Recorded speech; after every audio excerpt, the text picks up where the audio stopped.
ইউনেস্কোর intangible cultural হেরিটেজের স্বীকৃতি পেল ইতালির ঐতিহ্যবাহী খাবার পাস্তা। এতে ব্যাপক উচ্ছ্বসিত রোমবাসী।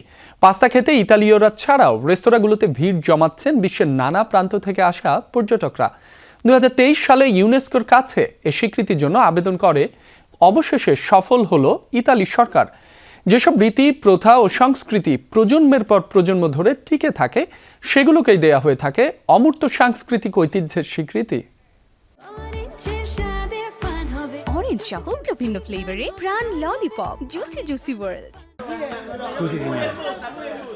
বন্ধু বান্ধবের আড্ডার আসর কিংবা যুগলের একান্ত সময়, ইতালিয়ানদের সকল সুন্দর মুহূর্তের সঙ্গী একটি খাবার, পাস্তা। ইতালির আইকনিক এই খাবার এবার পেয়েছে ইউনেস্কোর ইনট্যাঞ্জিবল কালচারাল হেরিটেজের স্বীকৃতি।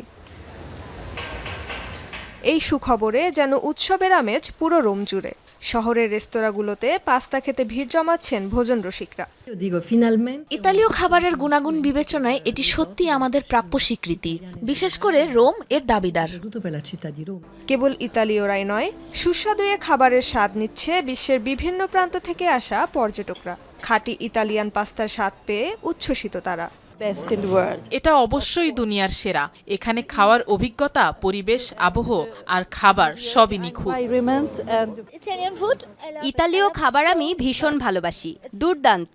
কফি, পাস্তা সবকিছুই অসাধারণ। জাতীয় খাদ্য সংস্কৃতিকে ইউনেস্কোর অমূর্ত সাংস্কৃতিক ঐতিহ্যের তালিকায় অন্তর্ভুক্ত করার জন্য 2023 সালে প্রথম পদক্ষেপ নেয় ইতালি সরকার। আর সম্প্রতি ভারতের দিল্লিতে অনুষ্ঠিত ইউনেস্কো প্যানেলের ভোটের মধ্য দিয়ে এ স্বীকৃতি পেল পাস্তা। রেজওয়ানা সায়মা, যমুনা নিউজ।